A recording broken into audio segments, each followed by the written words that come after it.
नमस्ते, welcome back to my channel again. और आज हम स्टार्ट करने वाले हैं पहला लेक्चर आ चुका है very short answer type questions of Indian modern history के जितने भी इंपॉर्टेंट क्वेश्चन हैं लगभग 150-200 हैं। उनके उसके अलावा कुछ बाहर का नहीं आएगा किसी भी एग्ज़ाम में, ठीक है। So all the college student please ध्यान दीजिए, पहला लेक्चर आ चुका है जिसमें 100 very short type question answer discuss किए गए हैं। वो पहला वीडियो है, आप उसको जल्दी से देख लीजिए। अब आते हैं, जल्दी से स्टार्ट करते हैं without any further delay. Question number 101। सो 101 का क्वेश्चन है, what were the main reasons for the boycott of Simon commission. Simon commission का बॉयकॉट क्यों हुआ? क्योंकि जो साइमन कमीशन जो आया था उसमें इंडियंस थे ही नहीं, और दूसरा रीज़न ये था कि इंडियंस को ऐसा लगा कि ये तो वॉयलेशन है हमारे राइट का, ये हमारे self determination of the right जो है उसका वॉयलेशन, एक्सप्लॉयटेशन है, और ये तो हमारी इंसल्ट है हमारी सेल्फ रिस्पेक्ट को, ठीक है। कि साइमन कमीशन जो है उसमें एक भी इंडियन है ही नहीं, ठीक है, सारे इंग्लिश मैन है। अब लाला लाजपत राय ने कौन सी दो बुक लिखी थी? Young India and England depth of India. Right the names of the two leaders of the moderate ideology. So two names का 3 नेम देख लीजिए, ये इंपॉर्टेंट है। Surendra Nath Banerjee, Gopal Krishna Gokhale and Dada Bhai Naoroji. Economic nationalist 11th unit देखते हैं, economic nationalist, swadeshi movement and the home rule movement. So under the swadeshi movement what were the included in the program and mention any four? Establishment of the Indian educational institution, use of the indigenous goods, boycott of the foreign goods, improvement in the administration and the justice system. Establishment of the Indian educational institution, जब Indian education institution को establish करना, और जो खुद के जो India वाले जो भी गुड्स हैं, सामान है, उनको बनाना, उनका सहयोग करना, उनका इस्तेमाल करना, और जो बाहर के गुड्स है, फॉरेन के जो सामान है उनको बहिष्कार करना, उनका बॉयकॉट करना, ठीक है। Improvement in the administration and justice system, जो इनका न्यायालय है और जो भी एडमिनिस्ट्रेटिव सेक्शन है उसको इम्प्रूव करना। Who establish the home rule movement, किसने किया था? बाल गंगाधर तिलक और एनी बेसेंट ने, ठीक है, से मिलके मतलब ये स्टार्ट किया था, और ये अप्रैल में हुआ था 1916 में, ठीक है, बेलगांव में। Name the two leaders of the home rule movement, मैंने पहले ही बता दिया, बाल गंगाधर तिलक और एनी बेसेंट। अच्छा, होम रूल था क्या? The aim of the home rule movement was to establish a complete self government from the rural council to the national parliament. National parliament में एक रूरल काउंसिल बनाना जिनका एक सेल्फ गवर्नेंस हो, self government को establish करना, यही था होम रूल मूवमेंट। और इसमें दो कौन कौन थे major leaders, prominent leaders? Mrs Annie Besant and Bal Gangadhar Tilak. What were the main reasons for the Swadeshi movement? The main reason of the Swadeshi movement were the occurrence of the partition of Bengal हो रहा था, वो एक major reason था जो कि 1905 में हुआ था, एंड substantial development of स्वदेशी movement by the extremist leader, ठीक है। ये दो रीजंस थे। Rise of the Muslim and communalism and league, ठीक है, ये ऑल इंडिया मुस्लिम लीग, ठीक है, और कम्युनलिज्म की बात हो रही है। When did the Muslim league celebrated liberation Day and why? The Congress ministers of 8 provinces resigned and the Muslim League was the heartily pleased, and on the 27th December 1939 it celebrated Liberation Day, ठीक है। Liberation day मतलब मुस्लिम league से Congress 8 Congress minister ने resign किया और 22 दिसंबर को किया था इन 1939। इसी को लिबरेशन डे बोला जाता है, ठीक है, मतलब आज़ादी दिवस इनका बोला जाता है 22 दिसंबर को, Muslim League Liberation Day. What was the Lucknow agreement? Lucknow agreement में क्या हुआ था कि in 1916 there was an agreement between the Congress and the Muslim League which was called the Lucknow pact, ठीक है। मुस्लिम और कांग्रेस के बीच में एक एग्रीमेंट साइन हुआ था 1916 में, जिनको हम लखनऊ पैक्ट बोलते हैं, मतलब लखनऊ का समझौता बोलते हैं। When, who and why first use the word of Pakistan? Pakistan का वर्ड पहला किसने यूज़ किया, ठीक है, कब, कहाँ और कैसे यूज़ हुआ? इन 1933 में the student leader of Cambridge University Rahmat Ali first laid out the plan of the creation of Pakistan which would include the Punjab, Kashmir, Sindh, Balochistan and the north western border of the provinces, ठीक है। एक कैम्ब्रिज का एक स्टूडेंट का leader था रहमत अली, उसने प्लान किया था कि हम पाकिस्तान जैसा कोई देश बनाएंगे जिसमें पंजाब, कश्मीर, सिंध, बलूचिस्तान ये सब होगा, और नॉर्थ वेस्टर्न बॉर्डर होगा, बॉर्डर के प्रोविंसेस होंगे, ठीक है, in 1933। When and where the first Muslim League established? तो ढाका में हुआ था 1906 में, 30 दिसंबर को। under whose leadership and delegation of the Muslim-led met the Viceroy of India, Lord Minto, and when? What were the two demands of the delegation? 1 अक्टूबर 1906 को क्या हुआ था कि under the leadership of Aga Khan, ठीक है, the delegation of the Muslim met, Lord Minto से मिले वो, और उनकी डिमांड ये थे कि मुस्लिम को एक प्रॉपर प्लेस मिलना चाहिए गवर्नमेंट सर्विसेज में, और हर कोर्ट में मुस्लिम के भी मतलब जज का भी पोस्ट के लिए मुस्लिम होने चाहिए, ठीक है। तो मुस्लिम बेसिकली मुस्लिम को राइट्स दिलाने के लिए, ठीक है। तो मुस्लिम लॉर्ड मिंटो से मिले थे under the leadership of Aga Khan on October 1, 1906 में।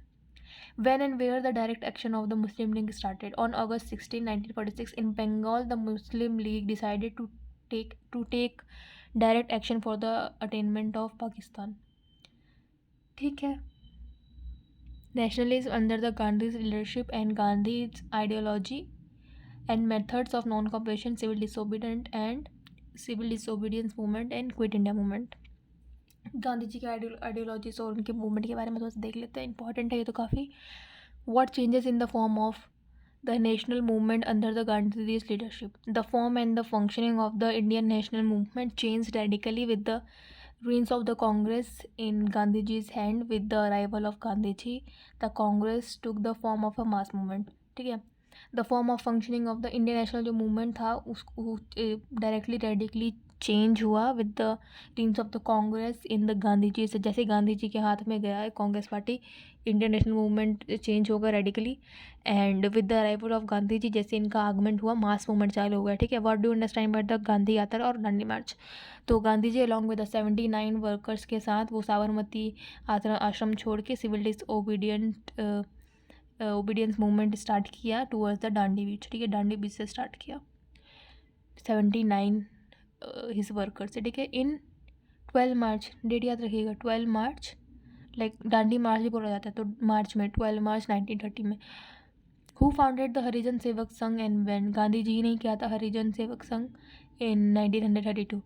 Who was the Jyotirao Phule? Jyotirao Phule was the famous social reformer of Maharashtra, and he founded the Satyashodhak Samaj in 1872 and opposed the dominance and masteries of the Brahmins का dominance हटाने के लिए, उनको oppose करने के लिए ये सभा बनाई थी Satyashodhak Samaj.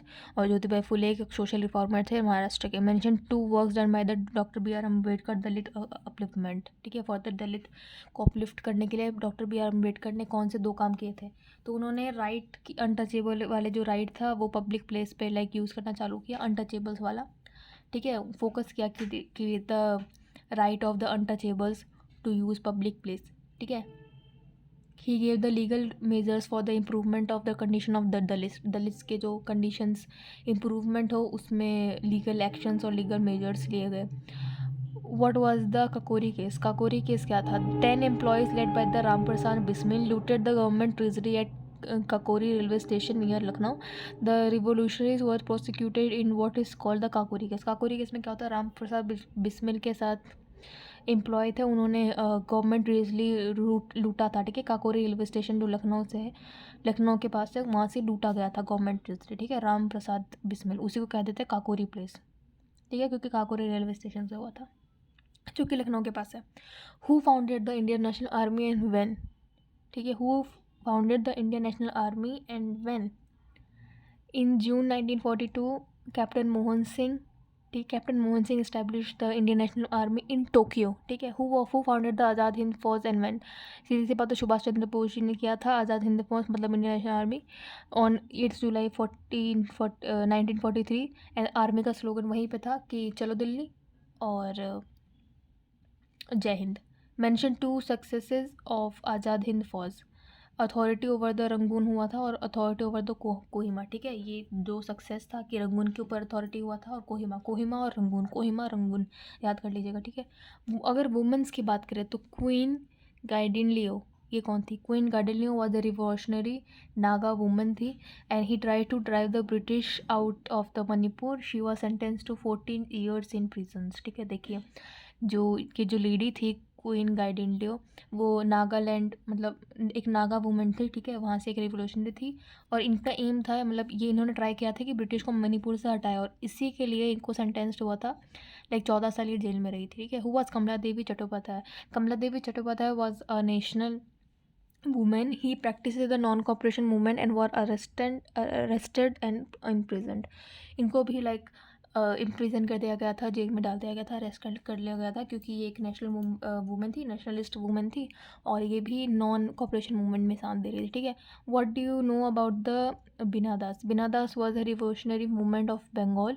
She fire at the governor of Bengal but missed the target. She was also participated in quit India movement. जो बिना दास थी वो क्विट इंडिया मूवमेंट में उन्होंने पार्टिसिपेट किया था. इनको भी फायर किया गया था by the governor of Bengal, लेकिन वो मिस हो गया था टारगेट, ठीक है। Write the names of the 4 revolutionary movements womens who participated in India revolutionary movement. एक बिना दास हो गई, दुर्गा भाभी हो गई, ऊपर वाले दो थे वो पढ़ा है, ठीक है। प्रीतिलता वदेदार, ठीक है, कल्पना दत्ता, बीना दास, दुर्गा भाभी, और ये देखिए कमला देवी चट्टोपाध्याय और क्वीन गाइदिनलियो, ठीक है। राइट द नेम्स ऑफ, अच्छा ये हो गया। 149 पे चलते हैं। Under the government of India act of 1925 write the names of the women ministers to be form in the provinces. कुछ नाम देख लेते हैं वुमेन मिनिस्टर्स के. विजय लक्ष्मी पंडित एंड मिसेस सुचेता कृपलानी, ठीक है। अब 17th यूनिट देते हैं. 17वीं यूनिट है गवर्नमेंट ऑफ इंडिया एक्ट, जो भी हुए थे इन ईयर्स. 1909 में क्या होता, 1919 में क्या होता, 1909, 1919 और 1935 में क्या हुआ था. Write down the 2 defects of the 1909 act. By this act, Muslims were given to the right to the elect their representatives separately, and the demands of the responsible governance of India was not met. ठीक है. State the 2 features of the features देखा जाए तो Indian one placed in the council of the governor general executive and secretary of the India legislative council were expanded. ये कुछ अच्छी चीज़ें हुई थी, 2 फीचर्स, ठीक है, कि इंडियंस को प्लेस मिला था council of governor general executive में, और सेक्रेटरी में भी इंडिया को प्लेस मिला था, और लेजिस्लेटिव, ठीक है, उसमें भी एक्सपेंड हुआ था, मतलब वो भी पढ़ा था. What was the white paper? White paper क्या था? Keeping in the mind the suggestion of 3rd round table of the conference and Simon commission, ठीक है. इसको दिमाग में रखते हुए चलते हैं कि 3rd राउंड टेबल कॉन्फ्रेंस और जो साइमन कमीशन थी, इंडिया का like future constitutional framework draft बन रहा था ये, ठीक है. So this format was published in the March as a paper of as a white paper नाम से आया था, ठीक है, कि ये फ्यूचर डिसाइड कर India's future constitutional framework draft था ये, उसको बोलते थे द वाइट पेपर, ठीक है. So under which system of the dyarchy मतलब 2 dyarchy were the provincial subjects divided into 2 parts. एक थे रिजर्व सब्जेक्ट्स, एक थे ट्रांसफर्ड सब्जेक्ट्स, ठीक है. ये 2 सब्जेक्ट थे, 2 पार्ट है डायरकी, याद रखिएगा, reserved subjects and transferred subject, ठीक है. 2 सब्जेक्ट, रिजर्व और transferred. What was the provisional autonomy under the Act of 1935? Under the Act of 1935, the meaning of provisional autonomy was a statutory recognition of the provinces. Now the provincial government had got separate existence and power. Explain the 2 main features of the Act of 1935 की बात करें तो all India union का establishment हुआ था और federal code बना था, ठीक है. तो 1935 में क्या हुआ था, ऑल इंडिया यूनियन बनी थी और कोड बना था, फेडरल कोड और all India union. Act of, याद हो गया, एक्ट ऑफ 1935 में क्या हुआ था, establishment of all India union and establishment of federal code. In act of 1935 what special powers were given to the governor? A bill rejected by the legislature could take a leader form by the governor's powers of arbitrary decision. The deduction made in the budget by the legislative could be the restored by the governor by his privilege, ठीक है. ये इनका 2 special power थे कि जो अगर bill reject हुआ legislature से तो वो एक लीगल फॉर्म ले लेगा, और गवर्नर पावर जो थे वो इस पर डिसीजन करेंगे, ठीक है. और अगर बजट के अंदर भी डिडक्शन हुआ, ठीक है, लेजिस्लेटर ने अगर ये फिर से किया तो ये फिर से लाइक रिस्टोर हो जाएगा ये प्रिविलेज बाय द गवर्नर, ठीक है. अगर लेजिस्लेचर अगर बिल रिजेक्ट किया तो गवर्नर पावर देख लेगा, वो पावर था वो गवर्नर के पास. और अगर बजट में भी कमी हुई डिडक्शन हुआ by the legislature could be restored bye the governor by his privilege. 18 unit देखते हैं communal politics and partition of the India. What was the cabinet mission plan for the 1946? 1946 में कैबिनेट प्लान क्या था? Under the cabinet mission plan of 1946 it was arranged that union government should be established in India which includes the all provinces and princely states of the British India। जो भी British India में जितने princely state थे और all the provinces थे जितने भी India के उन सबको यूनाइट करके एक यूनियन गवर्नमेंट बननी चाहिए। ठीक है, तो ये हुआ था 1946 में कैबिनेट मिशन प्लान। ठीक है, कि union government should be established. ठीक है, तो कैबिनेट मिशन प्लान में क्या हुआ था जो कि 1946 में हुआ था। कैबिनेट मिशन प्लान में लाइक एक यूनियन ऑफ गवर्नमेंट बनना चाहिए of all the provinces of India and princely states of the British India. Which scheme is known as the CR formula. CR formula किसको बोला जाता है? CR गोपालचारी जी ने एक प्लान दिया था ऑन 10 जुलाई 1944, तो वो था। ठीक है, अब इसमें डिमांड क्या था? CR फार्मूला था क्या? Muslim League will be supported the demand of Indian independence. ठीक है, मुस्लिम लीग को भी सपोर्ट करेगी। ठीक है, मुस्लिम जितनी भी थे वो सपोर्ट करेगी इंडिया के इंडिपेंडेंस में। एंड वॉर के बाद जो कमीशन जो भी अपॉइंट होगा, ठीक है, commission will be appointed to determine the extent of the Muslim majority territories in north east and north west of the India. ठीक है, mention 2 points of the Mountbatten plan. Mountbatten plan क्या था? India will be divided into 2 kingdoms, India and the Pakistan. ठीक है, Mountbatten ने ये क्या था कि ये जो इंडिया है वो 2 किंगडम में डिवाइड कर दो, इंडिया और पाकिस्तान में। और assemblies of the Punjab and Bengal पे भी divided into 2 parts of the basis of Muslim and non Muslim district. ठीक है, तो मतलब एक तो इंडिया का विभाजन करो, ठीक है, पाकिस्तान और इंडिया में। ठीक है, और पंजाब और बंगाल को भी अलग अलग कर दो, इसमें जो नॉन मुस्लिम और मुस्लिम डिस्ट्रिक्ट है इनको भी अलग अलग कर दो, डिवाइड कर दो। कैबिनेट मिशन प्लान, ठीक है, में कौन कौन मेंबर था? कैबिनेट मिशन प्लान मैंने बताया ना कि एक ऑल इंडिया यूनियन बनाओ, यूनियन गवर्नमेंट बनाओ जिसमें all princely states of the British India and all the provinces of India बने। ठीक है, कि 1946 था। और उसमें कैबिनेट मिशन में मेंबर्स कौन थे? सर ने स्टैनफोर्ड क्रिप्स एंड क्रिप्स थे, अलेक्जेंडर थे और लॉर्ड पैथिक लॉरेंस थे। ठीक है, तो Lord Lawrence Cripps, Alexander Lawrence Cripps, Alexander Lawrence Cripps and Alexander. 19 unit देखते हैं the progress and the scenario of the independent India 1947 से लेकर like after the independence and to 1971, integration of the states, agrarian reforms, concept of a plan economy and industrialization. The theory of merger was formulated by whom? The credit of merging the princely states into the Indian Union goes to the Sardar Patel. ठीक है, which state was which states were merged into the India after the military action? Hyderabad और जूनागढ़ जो मर्ज हुए थे India में after the military action के बाद। ठीक है, मिलिट्री एक्शन के बाद हैदराबाद और जूनागढ़ जुड़े थे। Who was the president of constituent assembly of India? Rajendra Prasad. ठीक है, डॉक्टर राजेंद्र प्रसाद, सबको पता है प्रेसिडेंट कौन थे इंडिया के। कॉन्स्टिट्यूएंट असेंबली ऑफ इंडिया के, ठीक है, doctor Rajendra Prasad. According to the State Restoration Act of 1956, how many states and union territories were formed? Parliament ने पास किया था द स्टेट रीऑर्गेनाइजेशन एक्ट, ठीक है, जिसमें जुलाई में अकॉर्डिंग टू विच 14 स्टेट थे और 6 यूनियन टेरिटरीज। ठीक है, 14 स्टेट 6 यूनियन टेरिटरीज, याद हो गया? 6 क्या थे? यूनियन टेरिटरीज और 14 स्टेट।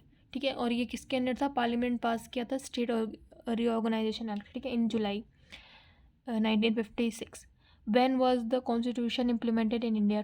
26 जनवरी 1915। ठीक है, कॉन्स्टिट्यूशन कब लगा था? 1950 में, 26 जनवरी को। How many categories of the state were divided in the independent India? तो इन इंडिपेंडेंट इंडिया स्टेट्स को 4 कैटेगरीज में बांटा गया था, ABCD। What were the heads A and states and the B category states called? State A को कहा जाता था गवर्नर्स और B को कहा जाता था राज प्रमुख। ठीक है, गवर्नर एंड राज प्रमुख, एक को गवर्नर्स और बी को Rajpramukh. When did the government of India set up the state reorganisation commission? Who was the chairman of this commission? On December 23, 1953 the government of India established the state organisation commission. Syed Fazal Ali was the chairman of the commission. ठीक है, अभी हमने state reorganisation committee की बात की थी, है ना, जिन्होंने 14 स्टेट्स और 6 यूनियन की टेरिटरीज बनाई थी। देखिए मैं आपको दिखाती हूँ ये वाली चीज़। ठीक है, तो यहीं की इसी की बात हो रही है। एक द स्टेट रीऑर्गेनाइजेशन कमीशन कब बनी थी और उसके चेयरमैन कौन थे? चेयरमैन कौन थे? सैयद फैज़ल अली। ठीक है, फैज़ल अली। चेयरमैन थे of this commission. Explain the meaning of land reform, agriculture reform के बारे में थोड़ा सा मीनिंग बताइए। लैंड रिफॉर्म क्या होता है? Agriculture reform means making such changes in structure and organisation of the agriculture that can increase the agriculture production and promote social justice. ठीक है, mention the 4 agricultural reforms made by the, मतलब क्या क्या हुआ था 1947 में। अबोलिशन ऑफ मिडल मैन, ठीक है, कि बीच वाले जो आदमी होते हैं, इंटरमीडिएट्स जो होते हैं, मीडियरीज, उनको अबोलिश किया। ठीक है, abolition of middle man. Tenancy reforms किया। ठीक है, determining the extent of agriculture holdings and restructuring the agriculture. Mention 4 reforms related to tenancy. ठीक है, reduction in the rent rates, protection of the ownership legislation, grant for the right of the land ownership to the tenants, and the restricting the reclamation of the land. Mention the 2 losses due to the subdivisions and the fragment of the holding.